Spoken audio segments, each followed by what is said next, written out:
Hi friends, இன்றைக்கி நான் உங்களுக்கு செஞ்சு காணிக்க போகிற ரெசிபி வெஜிடபிள் லசானியா பாஸ்தா. வீட்டில் பண்ணுறது ரொம்ப ஈஸி. ஒரு ஃப்ரைங் பேனில் ஆயில் ஹீட் பண்ணிக்கோங்க, அதில் வெஜிடபிள்ஸ் ஆட் பண்ணுங்கள். நான் கேரட்டு, பச்சை colour capsicum, red colour capsicum எல்லாத்தையும் ஆட் பண்ணுறேன். கூடவே பீன்ஸும் ஆட் பண்ணுறேன். நீங்கள் என்ன வெஜிடபிள்ஸ் உங்களுக்கு பிடிக்குமோ அதை நீங்கள் ஆட் பண்ணிக்கலாம். ஸோ வெஜிடபிள்ஸை போட்டுட்டு ஒரு 2 மினிட்ஸ் சாட்டே பண்ணிவிட்டு மஷ்ரூம்ஸும் ஆட் பண்ணிக்கிட்டேன். இதுக்கு ஆப்ஷன் நீங்கள் சிக்கன் வேணால் ஆட் பண்ணிக்கலாம், டோஃபு, பன்னீர் எது வேணாலும் ஆட் பண்ணிக்கலாம். கொஞ்சமாக சால்ட் போட்டு ஒரு 5 மினிட்ஸ் குக் பண்ணிங்க அப்படின்னா வெஜிடபிள் ரெடி. இதை ஒரு பிளேட்டில் மாற்றிடுங்க. அதே பேனில் கூட ஒரு டேபிள் ஸ்பூன் ஆயிலில் ஒரு 4-5 பல் பூண்டு போட்டு நல்லா வதக்கிடுங்க. அதில் ஒரு வெங்காயம் பொடிசாக கட் பண்ணதையும் போட்டு ஒரு 2-3 மினிட்ஸ் வதக்கிடுங்க. தக்காளியை நான் என்னோட அகாரோ பிளெண்டர் தான் யூஸ் பண்ணுறேன். அதில் அரைச்சிட்டு அந்த தக்காளி விழுதையும் போட்டு மிக்ஸி ஜாரை வாஷ் பண்ணி அந்த தண்ணியும் ஊற்றி ஒரு 5 மினிட்ஸ் இதை நல்லா கொதிக்க விடுங்க.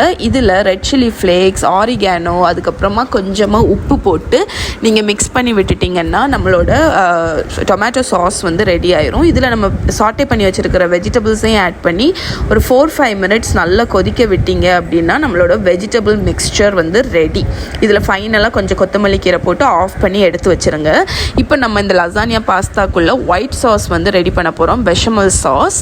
ஸோ அதுக்கு வந்து ஒரு பேனில் பட்டர், ஆயில் போட்டுட்டு ஒரு 4-5 பல்லு பூண்டு அதையும் போட்டு நல்லா ஃப்ரை பண்ணிவிட்டு மைதா மாவையும் போட்டு ஒரு 2 மினிட்ஸ் நல்லா சாட்டே பண்ணுங்கள். அதுக்கப்புறமா பால், அடுப்பை குறைச்சி வச்சுட்டு பால் ஆட் பண்ணி அதை நல்லா மிக்ஸ் பண்ணுங்கள்.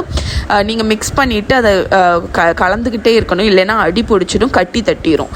நீங்கள் நல்லா மிக்ஸ் பண்ணதுக்கப்புறம் லைட்டாக திக்காக ஆரம்பிக்கும். இந்த டைமில் பார்த்தீங்கன்னா நீங்கள் வந்து உங்களுக்கு ஏதாவது சீசனிங் வேணுன்னா ஆட் பண்ணலாம். பெஷமல் சாஸுக்கு நட்மெக் இருக்குல்ல, ஜாதிக்காய் பொடி நல்லாயிருக்கும். உப்பும் போட்டுட்டு ஒயிட் பெப்பர் பவுடர், ஏன்னா கலர் சேஞ்ச் ஆகாது, அதையும் போட்டு நல்லா மிக்ஸ் பண்ணிங்க அப்படின்னா நம்ம இந்த கன்சிஸ்டன்சியில் இருக்கணும். அதுக்கப்புறம் நான் யூஸ் பண்ணுறது ரெடிமேட் லசானியா ஷீட் பாஸ்தா. இதை ப்ரீ குக் பண்ண வேண்டிய அவசியம் இல்லை. இதை நான் அமேசானில் வாங்கினேன், லிங்க்கு கீழே கொடுக்குறேன். ஒரு பேக்கிங் ட்ரேயில் ஆயில் அப்ளை பண்ணிக்கோங்க. அதில் வந்து நம்மளோட வெஜிடபிள் மிக்ஸ்சரில் 1/3 அதை வந்து ஸ்ப்ரெட் பண்ணிக்கோங்க. அதுக்கு மேலே பெஷமல் சாஸ் அதையும் ஊற்றிட்டு கொஞ்சம் மாசரலா சீஸை வந்து துருவினதையும் மேலே ஸ்ப்ரிங்கிள் பண்ணிடுங்க. இப்போ நம்மளோட பாஸ்தா ஷீட்டை வந்து அப்படியே அரேஞ்ச் பண்ணிவிடுங்க. ஸோ இது ஃபிட் ஆகிற மாதிரி பேக்கிங் ட்ரே வந்து எடுத்துக்கோங்க. இதை நல்லா அரேஞ்ச் பண்ணி நீங்கள் அலுமினியம் ட்ரே கூட யூஸ் பண்ணலாம், ஸ்கொயர் பேன் கூட. அதை போட்டுட்டு அதுக்கு மேலே மறுபடியும் வெஜிடபிள் ஃபில்லிங், அதுக்கு மேலே மறுபடியும் பெஷமல் சாஸ், அதுக்கப்புறம் சீஸ், இந்த மாதிரி லேயர்ஸ் பண்ணிக்கோங்க. இப்போ வந்து நான் மறுபடியும் ஷீட் போட்டு வெஜிடபிள் ஃபில்லிங் போட்டு பெஷமல் சாஸ் போட்டு சீஸ் போட்டு மேலே ஃபைனலாக பெஷமல் சாஸை மட்டும் ஊற்றி சீஸையும் ஸ்ப்ரிங்கிள் பண்ணி ஒரு ஃபாயிலை வச்சு நல்லா கவர் பண்ணி 180 டிகிரி செல்சியஸ் அவனில் வந்து 45 மினிட்ஸ்லேருந்து 50 மினிட்ஸ் பேக் பண்ண போகிறோம். ஃபைனல் 5 நிமிஷம் மட்டும் நீங்கள் இது ஃபாயிலை வந்து ரிமூவ் பண்ணிவிட்டு ப்ராயில் பண்ணுங்கள்.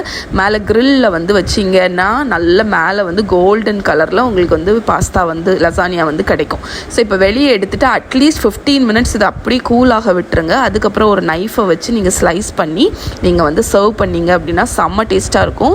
நான் உங்களுக்கு ஹோம்மேட் லசானியா ஷீட்ஸ் வீட்டில் எப்படி பண்ணுறது அப்படிங்கிற லிங்க்கை கீழே ஷேர் பண்ணுறேன். அதே மாதிரி டிஃப்ரெண்ட் ஃப்ளேவர்ஸ் லசானியாவோட லிங்க்குமே கீழே கொடுக்குறேன், மறக்காமல் செக் பண்ணுங்கள். ஸோ இந்த ரெசிபி ட்ரை பண்ணிங்க அப்படின்னா எப்படி இருக்குன்னு எனக்கு கீழே கமெண்ட்டில் சொல்லுங்கள். இன்னொரு ரெசிபியில் உங்களை மீட் பண்ணுறேன். பாய்.